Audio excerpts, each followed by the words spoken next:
చూస్తున్నారు S8 news. నమస్తే, welcome to S8 news. ముందుగా హెడ్లైన్స్. పౌరసత్వ సవరణ చట్టం 2019 CAAను అమల్లోకి తీసుకువచ్చిన కేంద్రం, నోటిఫికేషన్ విడుదల. సికింద్రాబాద్ విశాఖ మధ్య 2 వందే భారత్ రైళ్లు ప్రారంభించిన మోదీ. సికింద్రాబాద్ స్టేషన్లో పచ్చజెండా ఊపిన కిషన్ రెడ్డి. నా ప్రభుత్వాన్ని కాపాడే బాధ్యత మాదేనని టీఆర్ఎస్ ఎమ్మెల్యేలే నా దగ్గరకు వచ్చి చెబుతున్నారు.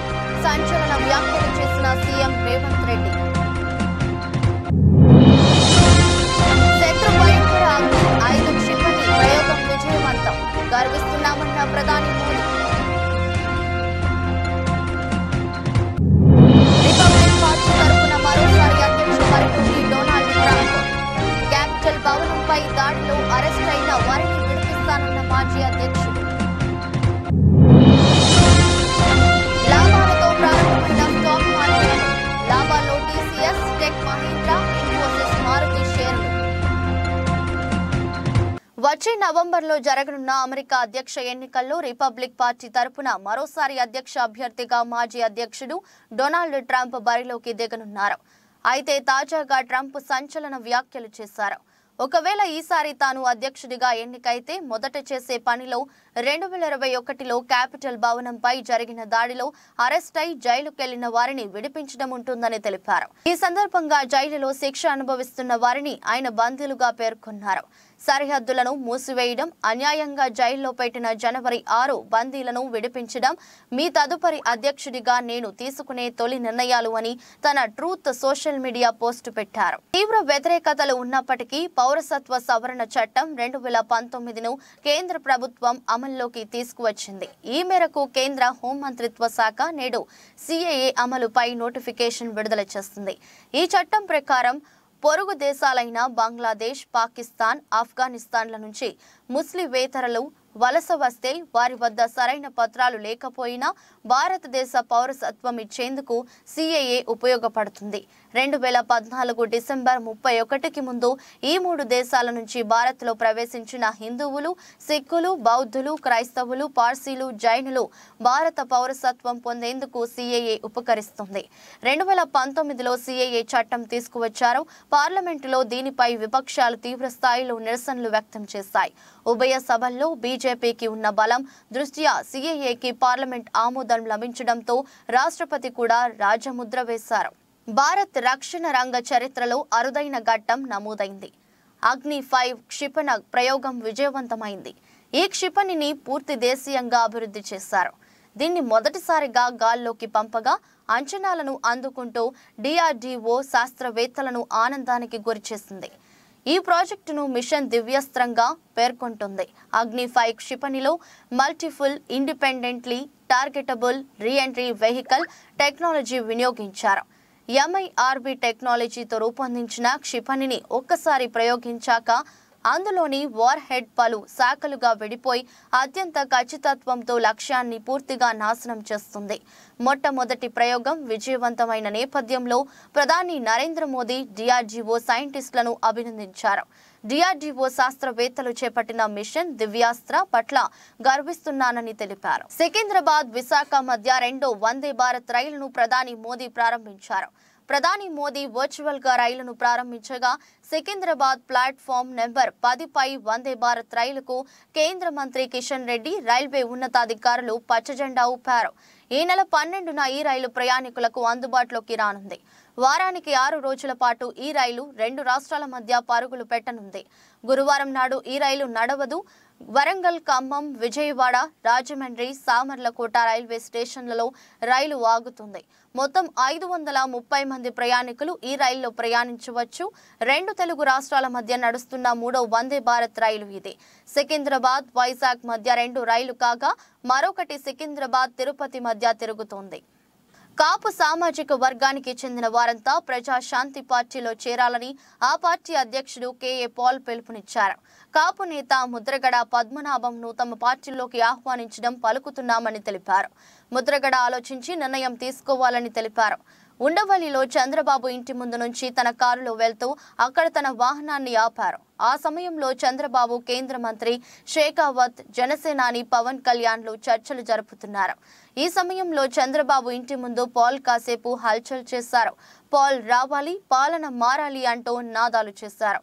చంద్రబాబు నుంచి ప్రజలు కొత్తగా ఏమీ ఆశించడం లేదని పాల్ తెలిపారు. ఇప్పటికే చంద్రబాబు పాలనను చూసిన ప్రజలు విసిగిపోయారని చెప్పారు. 5 ఏళ్లు కాంగ్రెస్ ప్రభుత్వం ఉండాలని, అందుకే మీ ప్రభుత్వాన్ని కాపాడే బాధ్యత మాదేనని చాలా మంది బీఆర్ఎస్ ఎమ్మెల్యేలు తనను కలిసి మరీ చెప్పి వెళ్తున్నారని సీఎం రేవంత్ రెడ్డి సంచలన వ్యాఖ్యలు చేశారు. మనుగురులో కాంగ్రెస్ ప్రజా దీవెన సభలో ఆయన ప్రసంగించారు. ఈ సందర్భంగా మాట్లాడుతూ వచ్చే పార్లమెంట్ ఎన్నికల్లో కాంగ్రెస్ పార్టీ 14 సీట్లు గెలుపొందడం ఖాయమని ధీమా వ్యక్తం చేశారు. అందుకే బీజేపీ, బీఆర్ఎస్ పార్టీలు కలిసి తమ ప్రభుత్వంపై కుట్రలు చేస్తున్నాయని ఆరోపించారు. లోక్సభ ఎన్నికల తర్వాత తమ ప్రభుత్వం ఉండదని బీజేపీ నేత డాక్టర్ కె లక్ష్మణ్ అంటున్నారని, కానీ వారి పార్టీ గెలిచింది 8 సీట్లు, వాటితో ప్రభుత్వాన్ని ఎలా ఏర్పాటు చేస్తారు అని ప్రశ్నించారు. అంటే బీజేపీ, బీఆర్ఎస్ ఒక్కటై కుమ్మక్కై తమ ప్రభుత్వాన్ని పడగొట్టాలని ప్రయత్నం చేస్తున్నారని అర్థమవుతుందన్నారు. తనను బీఆర్ఎస్ ఎమ్మెల్యేలు చాలా మంది కలిసి అండగా ఉంటామని చెప్తున్నారని పేర్కొన్నారు. తాను గేట్లు తెరిస్తే కనుక బీఆర్ఎస్ లో కేసీఆర్, ఆయన కుటుంబం తప్ప మిగతా ఎవరు పార్టీలో ఉండరని హెచ్చరించారు. బీఆర్ఎస్ ఎమ్మెల్యేలు అందరు నాకు కలిసి చెప్పిపోతున్నారు. ఒకవేళ నేను అనుకుంటే గేట్లు తెరిస్తే కేసీఆర్, నువ్వు, నీ అల్లుడు, నీ ఇంటోళ్ళు తప్ప మొత్తం కాంగ్రెస్ పార్టీ కండువ కప్పుకొని ఇందిరమ్మ రాజ్యాన్ని, కాంగ్రెస్ ప్రభుత్వానికి అండగా నిలబడతారు. ఇవాళ మన మిత్రుడు వెంకట్రావు గారు కూడా ఇక్కడికి వచ్చి మనకు మద్దతుగా నిలబడ్డాడు. అంటే మేము మర్యాదపూర్వకంగా రాజకీయ నీతిజ్ఞతో ఇవాళ రాజకీయాలు చేయాలనుకుంటున్నాం. మీరు మా ప్రభుత్వాన్ని పడగొట్టాలనే కుట్ర మోడీ, కేడీ కలిసి చేస్తే చూస్తూ ఊరుకుంటామని అనుకోకండి.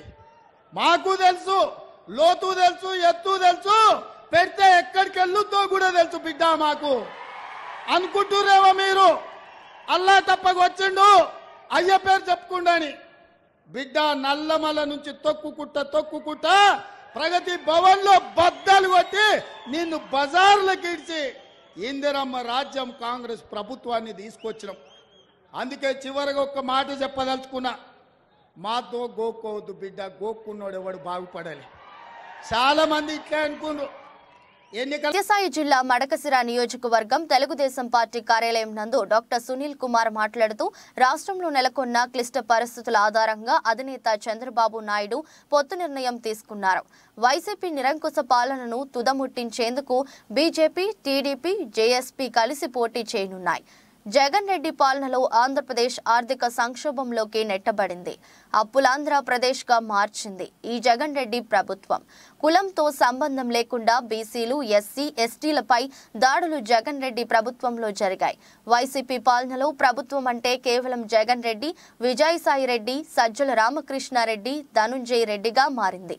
ఈ ప్రభుత్వంలో బీసీలను ఎంత హీనంగా చూశారో వైఎస్ఆర్సీపీ బీసీ సెల్ అధ్యక్షుడు జంగా కృష్ణమూర్తి మాటల్లోనే విందాం. బీసీలను తెలుగుదేశం పార్టీ పుట్టినిల్లు లాంటిది. మొన్న జరిగిన జయహో బీసీ కార్యక్రమం ద్వారా మరోసారి రుజువైంది. ఇంత అరాచక జగన్మోహన్ రెడ్డి ప్రభుత్వాన్ని గద్దెదింపేందుకు 3 పార్టీలు కలిసి వచ్చే ఎన్నికల్లో పోటీ చేయనున్నాయి. తెలుగుదేశం పార్టీపై కేంద్రంలో ఉన్న బీజేపీ పెద్దలకు కూడా నమ్మకం కలిగింది. అందుకే కేంద్రమే పొత్తులకు ఆహ్వానించింది. తెలుగు ప్రజల కోసం, ఆంధ్రప్రదేశ్ అభ్యున్నతి కోసం తెలుగుదేశం పార్టీ సంకల్పించిన మహాయజ్ఞానికి ఇటు జనసేనతో పాటు బీజేపీ కూడా కలిసి వస్తుంది. నారా చంద్రబాబు నాయుడు దర్శనిక పాలన ఆంధ్రప్రదేశ్ ప్రజలకు రక్షగా ఉంటుందని మేము నమ్మాము. అతిపెద్ద జాతీయ పార్టీతో పాటు దేశం మొత్తం మాకు మద్దతిస్తుందని మడకసిర నియోజకవర్గం ఎమ్మెల్యే అభ్యర్థి డాక్టర్ సునీల్ కుమార్ అన్నారు. ఈ కార్యక్రమంలో మాజీ ఎమ్మెల్యే ఈరన్న, రాష్ట్ర వక్కలిగా కన్వీనర్ పాండు రంగప్ప, జిల్లా కార్యదర్శి రవిభూషణ్, మాజీ ఎంపీపీలు ఆదినారాయణ, అశ్వత్థామప్ప, మాజీ కన్వీనర్ రామాంజనేయులు మరియు తదితరులు పాల్గొన్నారు. Okay sir. అందరికీ నమస్కారం. మీడియా మిత్రులకు, ఎలక్ట్రానిక్ మీడియా మిత్రులకు, ప్రింట్ మీడియా మిత్రులకు, సోషల్ మీడియా మిత్రులకు నమస్కారం. 2024 ఎన్నికల్లో Telugu Desam party, Janasena party, Bharatiya Janata party కలిసి పోటీ చేస్తూ ఉన్నాయి. ఇది ఒక చారిత్రాత్మక విషయం. ఎందుకంటే ఆంధ్రప్రదేశ్ రాష్ట్రం అప్పులు అనే సంక్షోభంలోకి నెట్టబడింది, అప్పుల కుప్ప అయింది ఆంధ్రప్రదేశ్ రాష్ట్రం. అలాగే కులాలతో సంబంధం లేకుండా బీసీల దగ్గర నుంచి ఎస్సీ ఎస్టీల వరకు దాడులు పెరిగిపోయినాయి. జగన్మోహన్ రెడ్డి గారి ప్రభుత్వంలో ఈ దుష్ట చతుష్టయ అంటే జగన్మోహన్ రెడ్డి గారు, సజ్జల రామకృష్ణారెడ్డి గారు, విజయసాయి రెడ్డి గారు, ధనుంజయ రెడ్డి గారు, వీళ్ళు నలుగురు కలిసి రాష్ట్రాన్ని ఒక విధ్వంసంలోకి నెట్టేసినారు. దీని నుంచి కాపాడుకోవాలంటే ఆంధ్రప్రదేశ్ రాష్ట్రానికి కేంద్ర ప్రభుత్వం సహకారం తప్పనిసరి. అందుకోసం ఈసారి రాష్ట్ర ప్రజలను అలాగే ఆంధ్రప్రదేశ్ రాష్ట్రాన్ని కాపాడాలనే ఉద్దేశంతో Telugu Desam party, Janasena party, BJP పార్టీలు కలిసి నడవాలని నిర్ణయించుకున్నాయి. నిర్ణయాన్ని తెలుగుదేశం పార్టీ కుటుంబ సభ్యులుగా తెలుగుదేశం పార్టీ నాయకులు, కార్యకర్తలు అందరూ స్వాగతిస్తూ ఉన్నారు. అలాగే ఈ పొత్తు అనేది చాలా కీలకమైనది. ఎందుకంటే జగన్మోహన్ రెడ్డి గారు లాంటి ఒక విధ్వంసకారుణ్ణి, అంటే ఇప్పుడు ఎంతోమంది ముఖ్యమంత్రులను చూసాం కానీ ఇంత అరాచకం, రౌడీయిజం, గూండాయిజం చేసినటువంటి ముఖ్యమంత్రి లేరు. ప్రజాస్వామ్యం వదిలేసి కేవలం రౌడీ రాజ్యంగా పరిపాలన చేసిన ప్రభుత్వం ఏదైనా ఉందంటే అది ఈ వైఎస్ఆర్సీపీ ప్రభుత్వం మాత్రమే. తప్పకుండా ఈ వైఎస్ఆర్సీపీ ప్రభుత్వానికి బుద్ధి చెప్పాలని పవన్ కళ్యాణ్ గారు, అలాగే ప్రధానమంత్రి నరేంద్ర మోడీ గారు, చంద్రబాబు నాయుడు గారు కలిసి నడవాలని నిర్ణయించుకున్నారు. తప్పకుండా రాబోయే రోజుల్లో 2024 అసెంబ్లీ పార్లమెంట్ ఎన్నికల్లో తెలుగుదేశం, జనసేన, బీజేపీ కూటమి అసెంబ్లీ పార్లమెంట్ ఎన్నికల్లో తప్పకుండా విజయం సాధించి కేంద్ర రాష్ట్ర ప్రభుత్వాలను ఏర్పాటు చేస్తాయని ప్రతి ఒక్కరూ కోరుకుంటున్నారు. అదే జరుగుతుంది కూడా, ఇది వాస్తవం. నేను మరొకసారి చెప్పేది ఏంటంటే ప్రజలందరూ కుప్పం టీడీపీ కార్యాలయంలో సోమవారం ఎమ్మెల్సీ కంచర్ల శ్రీకాంత్ మీడియా సమావేశం నిర్వహించారు. ఈ సందర్భంగా ఆయన మాట్లాడుతూ మంత్రి పెద్దిరెడ్డి మనవడితో ప్రారంభోత్సవం చేయడం ఏమిటని ప్రశ్నించారు. ప్రోటోకాల్ ప్రకారం చంద్రబాబు పేరు శిలాఫలకంలో ఎక్కడ వెయ్యాలో అధికారులకు తెలియదు కానీ మంత్రి మనవడితో ప్రారంభోత్సవాలు చేస్తారా అంటూ ఎమ్మెల్సీ కంచర్ల ఫైర్ అయ్యారు. మంత్రి మనవడికి ఏ ప్రోటోకాల్ ఉందో తమకు తెలియదన్నారు. కుప్పంలో అభివృద్ధి చేశామని చెబుతున్న అధికార పక్షం ఏమి అభివృద్ధి చేశారో చెప్పాలని కంచర్ల డిమాండ్ చేశారు. మంత్రి గారి మనవడు చేశారు. ప్రోటోకాల్లో చంద్రబాబు నాయుడు గారి పేరు వేయటం, ఎక్కడ వేయాలో ఏంటో తెలియదు కానీ అధికారులకు కానీ వాళ్ళందరికీ మంత్రి గారి మనవడి చేత మాత్రం రిబ్బన్ కటింగ్ చేయటం తెలుసు. ఆయనకి ఏ ప్రోటోకాల్ ఉందో నాకు తెలియదు. ఇంకా ఆయనకి మంత్రి గారి కన్నా పెద్ద ప్రోటోకాల్ ఉందేమో అబ్బాయికి, ఆ బాబు చిన్నబాబుకి మాకు తెలియదు. ఏదో వాళ్ళ ఫ్యామిలీ ఫంక్షన్ లాగో లేకపోతే వాళ్ళ ఇంటికి సంబంధించిన ఏదైనా కంపెనీని ఓపెన్ చేయించుకున్నట్టు వాళ్ళ మనవడి గారి చేత ఓపెన్ చేయించారు. అంటే ఇదేదో ప్రజాస్వామ్యం, ఒక సిస్టము అనే దానికి గౌరవం లేకుండా ఇష్టారాజ్యంగా చేసుకుంటూ వెళ్తున్నారు. మీరు చేసేటటువంటి అన్నింటినీ కూడా ప్రజలు గమనిస్తూ ఉన్నారు. అదేమంటే అభివృద్ధి కుప్పం అభివృద్ధి చేసామని చెప్తున్నాం. మేము చెప్తున్నాం ఏం అభివృద్ధి చేశారు? మీరు మీకు సవాల్ విసురుతున్నా 60 కోట్లు ముఖ్యమంత్రి గారు 1.5 సంవత్సరం క్రితం కుప్పం 66 కోట్లు డెవలప్మెంట్ కోసం రిలీజ్ చేశారని చెప్పారు. 66 కోట్లు 1.5 సంవత్సరంలో మీరు ఖర్చు పెట్టారా? ఖర్చు పెట్టుంటే శ్వేతపత్రం రిలీజ్ చేయండి, అప్పుడు ఒప్పుకుంటాం మేము నిజంగా మీరు ఏదైనా చేశారని చెప్పేసి. మేము వేసిన డ్రైనేజీలు పగలగొట్టి అవి సగం కట్టి అవి రాక దోమలు ఇవన్నీ ఇచ్చేస్తూ ఇబ్బంది పడుతూ ఎన్ని రకాలుగా ఇచ్చేశారు. మహబూబ్ నగర్ జిల్లా కేంద్రంలో పోలీస్ కవాతు నిర్వహించారు. రాబోయే పార్లమెంట్ ఎన్నికల దృష్ట్యా ఎలాంటి అవాంఛనీయ సంఘటనలు జరగకుండా ముందస్తుగా మహబూబ్ నగర్ జిల్లా పట్టణ కేంద్రంలో 2 టౌన్ పోలీస్ స్టేషన్ ఆధ్వర్యంలో సిఐ సురేష్ కుమార్ ఆధ్వర్యంలో ఐటీబీపీ కేంద్ర బలగాలు ఫ్లాగ్ మార్చ్ నిర్వహించారు. ఈ సందర్భంగా సిఐ సురేష్ కుమార్ మాట్లాడుతూ రాబోయే పార్లమెంట్ ఎన్నికల దృష్ట్యా జిల్లా ఎస్పీ ఆదేశాల మేరకు ఎలాంటి అవాంఛనీయ సంఘటనలు జరగకుండా ప్రజలు స్వేచ్ఛగా, నిర్భయంగా తమ ఓటు హక్కును వినియోగించుకునే పరిస్థితిని కల్పించడంలో భాగంగా ఈ కవాతు నిర్వహించడం అయిందని తెలిపారు.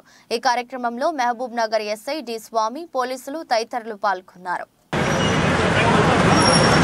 ఎస్పీ గారి ఆదేశాల ప్రకారంగా ఈరోజు 2 టౌన్ లిమిట్స్లో ఈ ఫ్లాగ్ మార్చ్ నిర్వహించడం జరుగుతున్నది.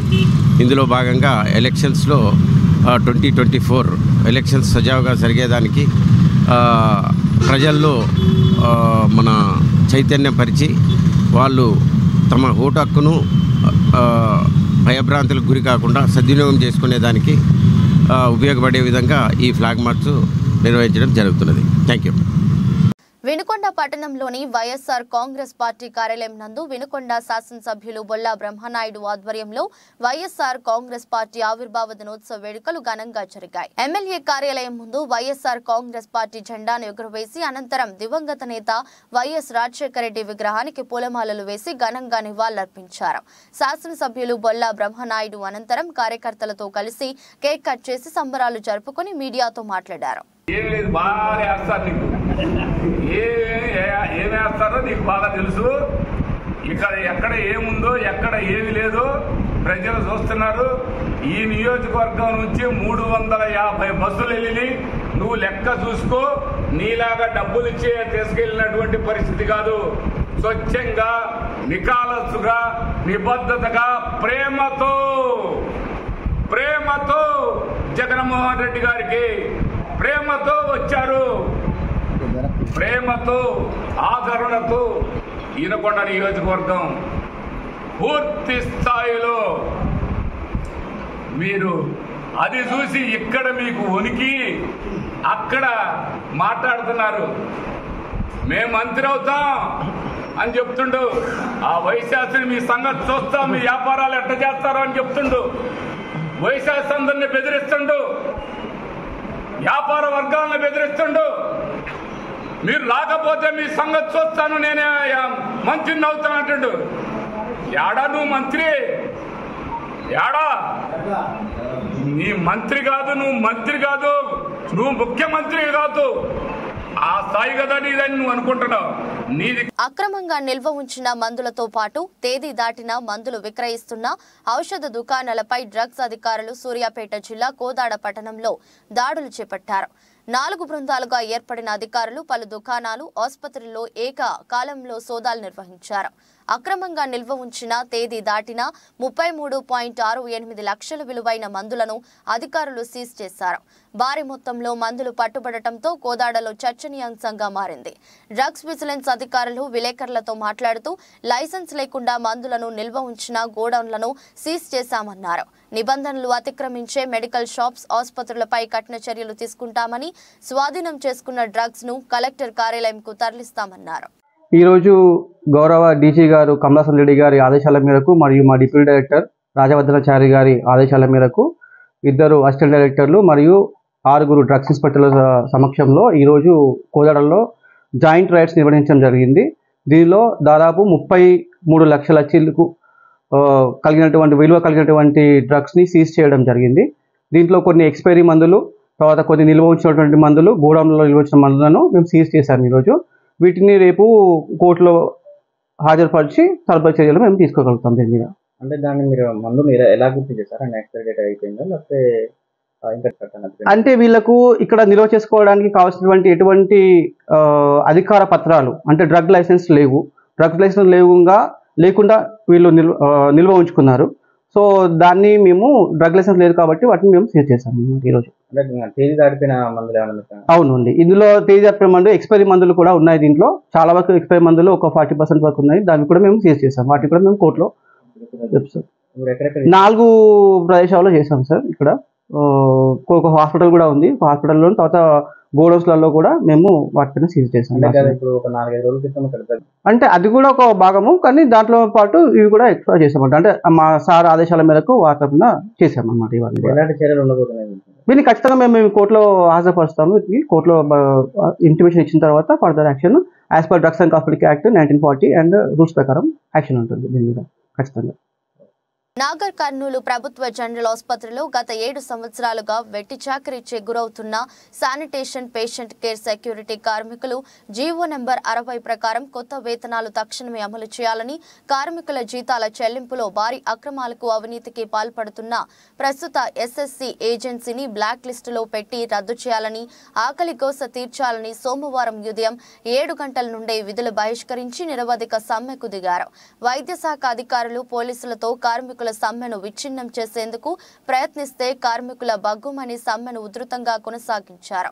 దీనితో ఆసుపత్రి సూపరింటెండెంట్ డాక్టర్ రఘు దిగివచ్చి కార్మికులతో చర్చలు జరిపి ఎస్ఎస్సీ ఏజెన్సీ అక్రమాలపై విచారణకు కమిటీని నియమించి వారం లోపట చర్యలు తీసుకుంటామని, టెండర్లపై కూడా పై అధికారులతో చర్చించి సత్వరమే పూర్తి చేసేందుకు ప్రయత్నిస్తామని హామీ ఇవ్వడంతో కార్మికులు తాత్కాలికంగా సమ్మెను విరమించి విధుల్లో చేరారు.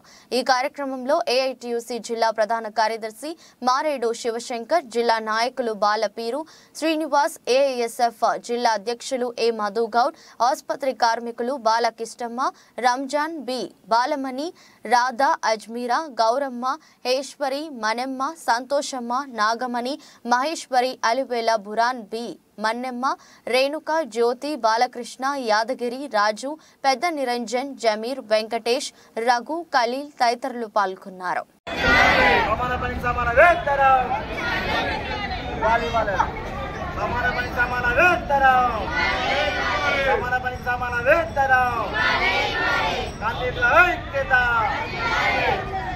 ఆసుపత్రి కార్మికులకు జీతాలు వెంటనే, ఆసుపత్రి కార్మికులకు జీతాలు వెంటనే, ఇవ్వాలి పెరిగిన కొత్త జీతం వెంటనే, ఇవ్వాలి పెరిగిన కొత్త జీతం ఆసుపత్రి కార్మికులకు వెంటనే, రచించాలి ఆసుపత్రి కార్మికుల పట్ల మొండి వైఖరి, రచించాలి ఆసుపత్రి కార్మికుల పట్ల మొండి వైఖరి,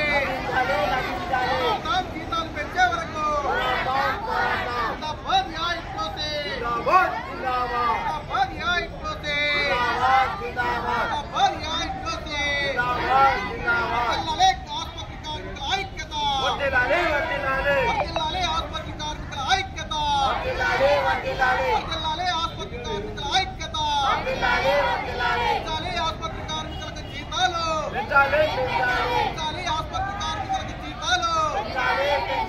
చెల్లించాలి పెండింగ్ వేతనాలు, చెల్లించాలి పెండింగ్ వేతనాలు, రద్దు చేయాలి ఆసుపత్రి కార్మికుల పొట్ట కొడుతున్న ఎస్ఎస్సీ కంపెనీని వెంటనే, రద్దు చేయాలి ఆసుపత్రి కార్మికుల పొట్ట కొడుతున్న ఎస్ఎస్సీ కంపెనీని వెంటనే,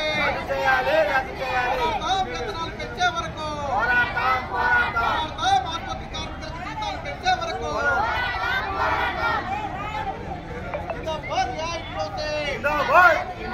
ఆసుపత్రి కార్మికుల ఐక్యత, ఆసుపత్రి కార్మికుల ఐక్యత, జీతాలు పెంచే వరకు, జీతాలు పెంచే వరకు, జీతాలు పెంచే వరకు పూర్తి చేయాలి టెండర్లను వెంటనే, పూర్తి చేయాలి పెండింగ్ లో ఉన్న టెండర్లను వెంటనే, పెంచాలి కార్మికుల సంఖ్యను, పెంచాలి కార్మికుల సంఖ్యను, పెంచాలి కార్మికుల సంఖ్యను, తగ్గించాలి కార్మికులకు అదనపు పని భారం, తగ్గించాలి కార్మికులకు అదనపు పని భారం, చెల్లించాలి పిఎఫ్ఈఎస్ఐ, చెల్లించాలి పిఎఫ్ఈఎస్ఐ, పోరాడతాం వేతనాలు పెంచే వరకు, పోరాడతాం వేతనాలు పెంచే వరకు, పూర్తి చేయాలి ఆగిపోయిన టెండర్లను వెంటనే, పూర్తి చేయాలి ఆగిపోయిన టెండర్లను వెంటనే,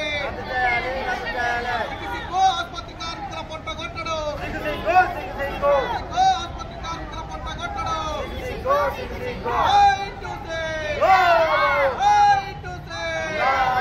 కార్మికుల ఐక్యత, కార్మికుల ఐక్యత, కార్మికుల ఐక్యత, పోరాడతాం ఆసుపత్రి కార్మికులకు వేతనాలు పెంచే వరకు, పోరాడతాం ఆసుపత్రి కార్మికులకు వేతనాలు పెంచే వరకు.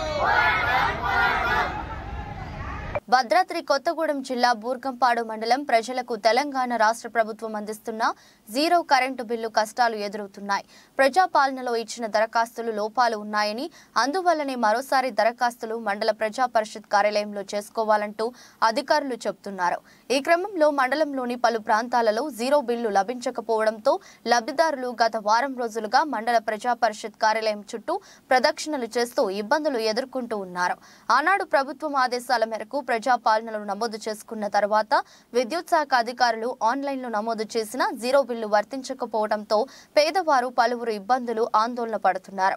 ప్రభుత్వం పేదవారికి జీరో బిల్ అందజేస్తాదని, 200 యూనిట్ల వారికి తప్పనిసరిగా రాయితీ వస్తుందని, కరెంటు బిల్లు కట్టనవసరం లేదని స్వయంగా సీఎం రేవంత్ రెడ్డి చెబుతూ ఉన్నారు.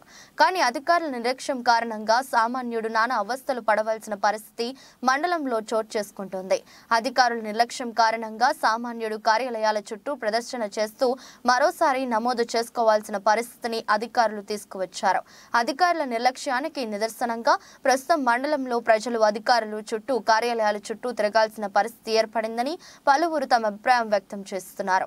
మరోసారి నమోదు చేసుకున్న జీరో బిల్లు వర్తిస్తుందా లేదా అనే అనుమానాలు ప్రజల్లో కొట్టుమిట్టాడుతున్నాయి. అధికారులు మాత్రం నమోదు చేసుకోండి వస్తుంది అని చెప్తున్నారు. కానీ అధికారుల నిర్లక్ష్యంగా వ్యవహరిస్తున్న అధికారులపై ఉన్నతాధికారులు మాత్రం చర్యలు తీసుకోవాలని ప్రజలు కోరుతున్నారు.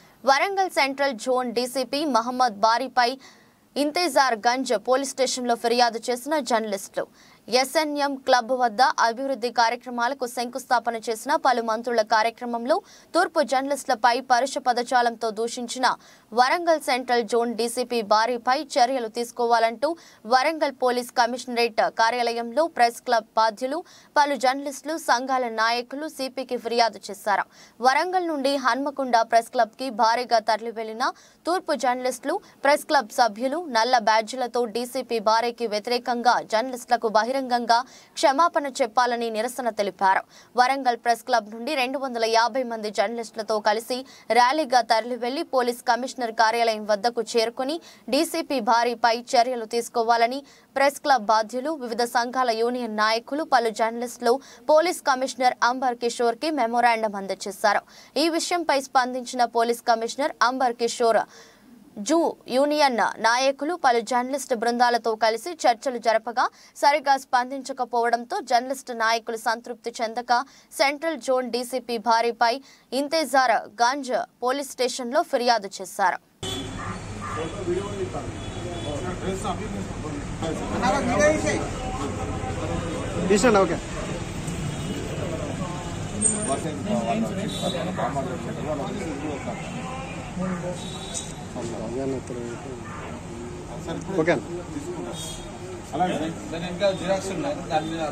జర్నలిస్టుకు పేరు పేరున మొదటగా ధన్యవాదాలు తెలుపుతున్నాము. ఇక్కడ మన నిరసన కార్యక్రమం అయిపోయిన తర్వాత మనమంతా కూడా మన వాహనాలు, ద్విచక్ర వాహనాలపైన ర్యాలీగా కమిషనరేట్ కు వెళ్తాము. అక్కడ సిపిని కలిసి మనం ఒక వినతి పత్రం రెడీ చేసినాము. ఆ వినతి పత్రాన్ని ఇచ్చిన తర్వాత సిపి గారు చెప్పే సమాధానం సంతృప్తి చెందితేనే ఈ యొక్క నిరసన కార్యక్రమం అనేది మనం బంద్ పెట్టడం జరుగుతుంది. ఒకవేళ సిపి గారి సమాధానం మనకు సంతృప్తి చెందకుంటే ఈ యొక్క కార్యక్రమం అనేది వాళ్ళు దిగొచ్చే వరకు కూడా కొనసాగిస్తామని మీకు తెలియజేయడం జరుగుతుంది. ముఖ్యంగా జర్నలిస్టుల పైన దాడులు, ఈ జర్నలిస్టుల పైన నెట్టివేయడాలు, జర్నలిస్టుల పైన అకారణంగా దూషించడం అనేది ఇటీవల ఎక్కువ జరుగుతున్నది. మొన్న ఏదైతే శివరాత్రి రోజున ఈవెన్ అక్కడ 1000 స్తంభాల దేవాలయంలో కూడా మన జర్నలిస్టులకు చేతుల కెమెరాలు ఉన్నప్పటికీ వాళ్ళను తోసివేయడం జరిగింది. తర్వాత అంతకుముందు చంద్రశేఖర్ అనే ఆర్ఐ ఈటీవీ కెమెరామెన్ పైన దాడి చేయడం జరిగింది. అప్పటికి వాళ్ళు చర్యలు తీసుకుంటున్నారు. అప్పటి నుంచి ఇప్పటి వరకు ఎలాంటి చర్యలు తీసుకోలేదు. కాబట్టి మనం ఈ నిరసన కార్యక్రమానికి పిలుపునివ్వడం జరిగింది. అందరూ జర్నలిస్టు, వివిధ యూనియన్ల జర్నలిస్టు పెద్దలు, ప్రెస్ క్లబ్ బాధ్యులందరూ ఈ యొక్క ధర్నాలో పాల్గొంటున్నారు. వరంగల్ నుంచి, కాజ్పేట నుంచి అందరూ మిత్రులు కూడా వచ్చింది కాబట్టి ర్యాలీగా వెళ్దాము. అక్కడ కూడా వాళ్ళని మనం పర్మిషన్ మాట్లాడినాము. మనం ఏదైతే ప్రెస్ మీట్ హాల్ ఉంటుందో అక్కడికి పోయి మనం అందరం ఇట్లే ఉందాం. ఇక్కడ ఉన్న తర్వాత వాళ్ళు అక్కడికి సారు సిపి గారు బయటికి రావడమా, లేకుంటే మన నేతలు వాళ్ళ ఛాంబర్కి పోయి మాట్లాడమా అక్కడ జరుగుతుంది. అక్కడ ఖచ్చితంగా మన డిమాండ్, నిన్న మన జర్నలిస్టు మిత్రులపైన దుర్భాషలాడిన ఎంఏ బారీ బహిరంగంగా మన దగ్గరకు వచ్చి క్షమాపణ చెప్పేవారు. వార్తలు ముగించే ముందు మరోసారి హెడ్లైన్స్. పౌరసత్వ సవరణ చట్టం 2019 అమల్లోకి తీసుకువచ్చిన కేంద్రం, నోటిఫికేషన్ విడుదల.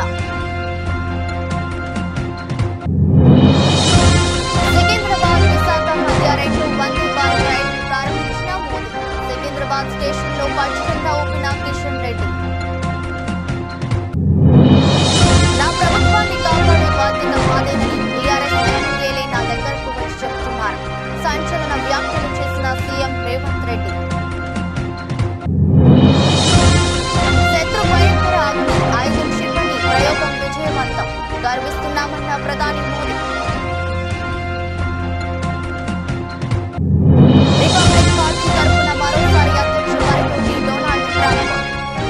క్యాపిటల్ భవనంపై దాడిలో అరెస్ట్ అయిన వారిని విడిపిస్తానన్న మాజీ అధ్యక్షుడు. లాభాలతో ప్రారంభమైన స్టాక్ మార్కెట్, లాభాల్లో టీసీఎస్, టెక్ మహీంద్రా, ఇన్ఫోసిస్, మారుతి షేర్లు. ఈ దృష్టి బులెటిన్ మరో బులెటిన్లో మళ్ళీ కలుద్దాం. అంతవరకు సెలవు. నమస్కారం.